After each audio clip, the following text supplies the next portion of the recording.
PLSQL básico, cursores implícitos. Un cursor implícito es lanzado cuando se ejecuta una instrucción de ML. Esta instrucción de ML puede ser un insert, un update, delete o un select. En cuestión del insert, update y delete, no tenemos que hacer cambios en PLSQL como los ejecutamos para SQL. En cambio, para los select hay un cambio. En los cursores implícitos nosotros tenemos que usar la palabra into para meter los valores que nos regresa el query dentro de unas variables. Finalmente tenemos que para controlar o tener información de los cursores implícitos existen variables de cursor SQL found, SQL not found y SQL raw count. Se les llama cursores implícitos porque no es necesario abrir la tabla a la que se va a ingresar información, actualizar o borrar información. Simplemente estos cursores implícitamente van, abren la tabla, se hace el proceso que tenga que hacerse y se cierra. Es una de las diferencias con los cursores explícitos. Ahora, los cursores explícitos solamente funcionan para selects, ya que como vemos aquí, los insert, updates y delete no son necesarios o no es necesario alguna actividad extra para poder ejecutarlos. Es por eso que hay una diferencia en cuanto a los select.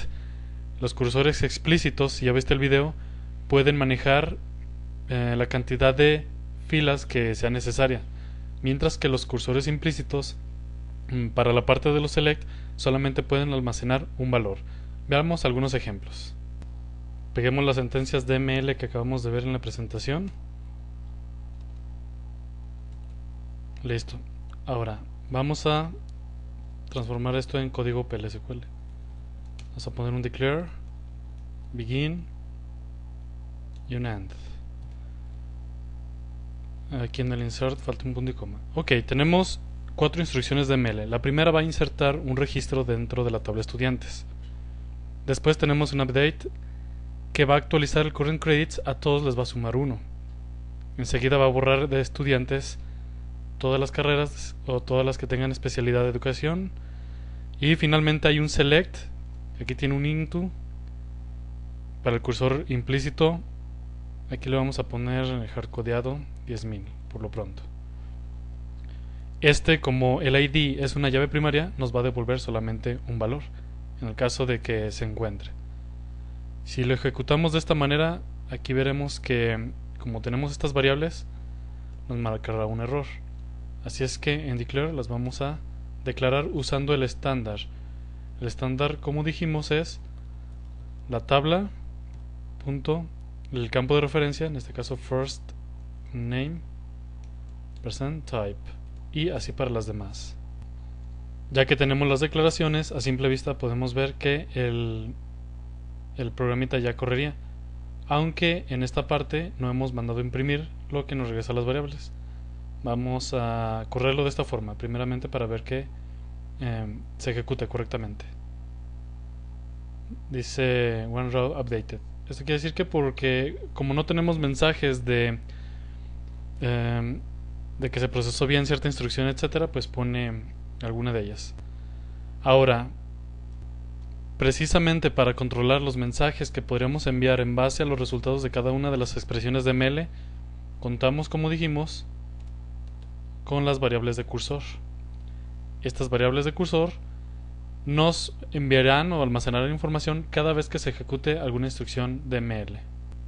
En este caso solamente lo utilizaremos para una sentencia que va a ser update. Ya de tarea o de ejercicio, úsalas para insert o delete, incluso para el select. Bueno, vamos a ver. Supongamos que nosotros necesitamos actualizar, pero necesitamos saber que lo hizo o no lo hizo y para cuántos estudiantes se hizo la actualización. Por lo tanto, dijimos que después de la sentencia de ML nosotros usamos las variables de cursor. Para esto ponemos un if. Si se encontró, if SQL found, then voy a cerrar de una vez el if y vamos a poner un mensaje. El mensaje dirá se actualizaron y aquí voy a concatenar el SQL raw count que nos dice cuántas filas se procesaron. En este caso simplemente se concatena raw count y finalmente le voy a poner un mensaje de registros. Se actualizaron tal cantidad de registros. Bueno, para utilizar el SQL not found, aquí le puedo poner un else if SQL not found. Entonces aquí puedo poner un mensaje de el proceso no encontró para actualizar. Listo, vamos a ejecutarlo. Dice, se actualizaron 13 registros. Quiere decir que cuando entró al update, como estos de acá el insert no tiene ningún mensaje, se va aquí y aquí sí tenemos un mensaje. Quiere decir que se encontraron estos créditos, entró aquí y con el raw count nos dijo cuántos. Para ver que entra esta condición del que no se encontró nada, vamos a ponerle aquí where ID igual a 5. Yo sé que no hay ningún ID de 5. Vamos a ver qué hace. Dice que el proceso no encontró registros para actualizar. Quiere decir que entró acá. Entonces, como ejercicio para ti, utiliza estas mismas para las demás sentencias de ML. Vamos un poco más a detalle los cursores implícitos para la sentencia select. Como ya lo mencionamos, para un select o un cursor implícito que usa el select, nosotros necesitamos definir las variables donde se almacenarán los datos que va a traer de la base de datos, valga la redundancia. Y finalmente aquí veremos algo muy importante que pasa con las variables de cursor. Podríamos decir si se ejecutó, si SQL found, se lo encontró, entonces un mensaje de registro seleccionado en div. Bueno, aquí en los select, en realidad para los cursores implícitos no se usa mucho esto porque si lo vemos de esta parte, por ejemplo, SQL not found, SQL found, sorry, dice registro encontrado. Un registro, entonces el raw count no lo necesitamos porque nosotros sabemos que para el cursor implícito en los selects solamente puede procesar una línea. Pero aquí viene algo importante. El else if, lo podemos poner aquí, el not found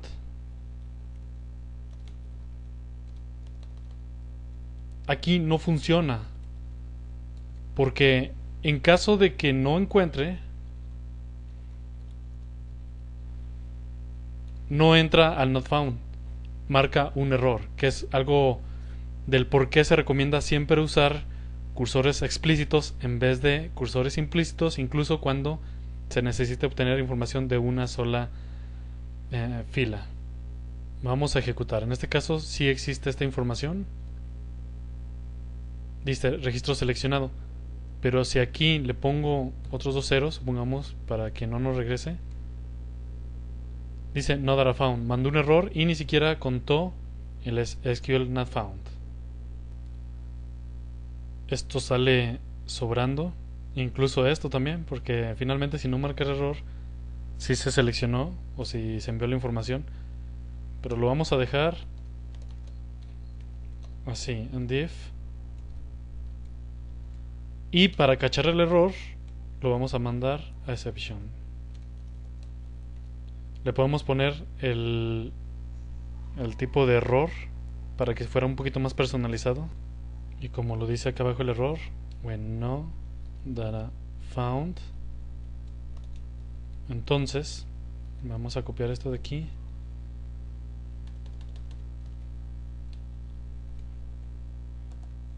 no se encontró el registro.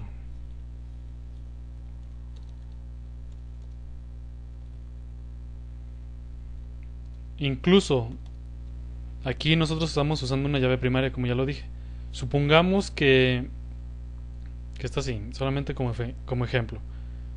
En este caso nos traería más líneas de las esperadas.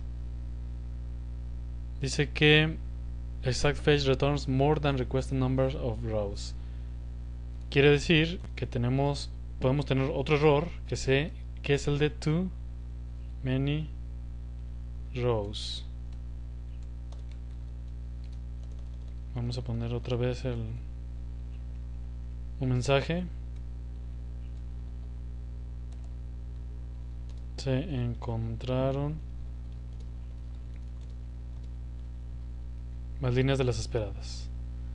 Y finalmente, si nosotros tuviéramos algún otro error, when others, then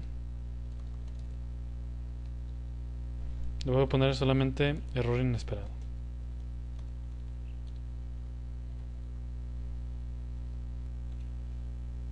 Ejecutemos. Dice, se encontraron más líneas de las esperadas. Voy a subir un poquito para acá. Ok, más adelante veremos un video acerca de las excepciones. Solamente para darles una introducción, es muy distinto un escenario a una excepción. Es por eso que usar cursores de esta forma, cursores implícitos, no es recomendable. Finalmente las excepciones es para algo que tú no esperas que pase. Para eso son las excepciones. Obviamente Oracle te da las excepciones por default, por si las puedes usar. O sea, no podrías tú tener el mismo resultado que usar cursores explícitos. Sin embargo, si tú validas antes del select que exista el ID del estudiante o otro tipo de validaciones, nosotros podemos de cierta forma controlar el flujo de nuestro programa directamente en el cuerpo del programa y no en la parte de excepciones. Para concluir, haz el siguiente ejercicio. Vamos a borrar todo esto.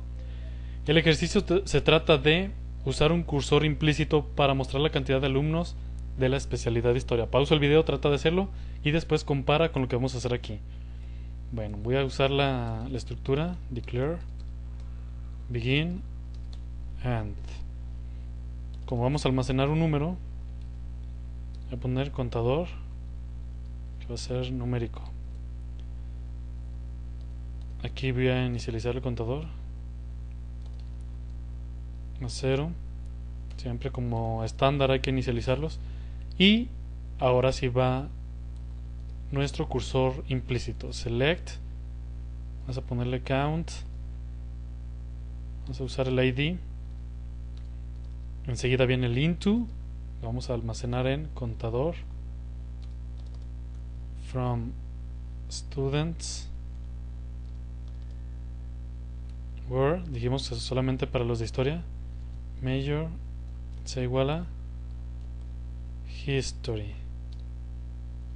Aquí si no me acuerdo si están en minúsculas o mayúsculas, puedo ponerlas todas minúsculas y aquí ponerle lower. O si es más fácil usar el upper para ponerlas en mayúsculas. Bueno, todas minúsculas y aquí va a ponerlas en minúsculas para poderlo comparar. Ya que tenemos el contador, o sea cuántos están en historia, lo imprimimos. Ok, vamos a ver si funciona esto. Dice 3, nos devuelve un 3. Quiere decir que usando un cursor implícito vamos a almacenar en contador la cantidad de alumnos que haya en historia.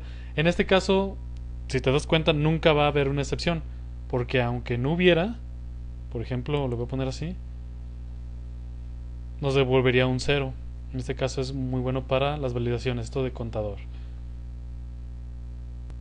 Haz los ejercicios, compara el cursor implícito con un cursor explícito.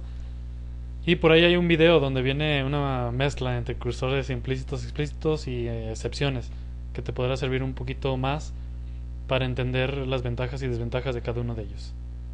Gracias.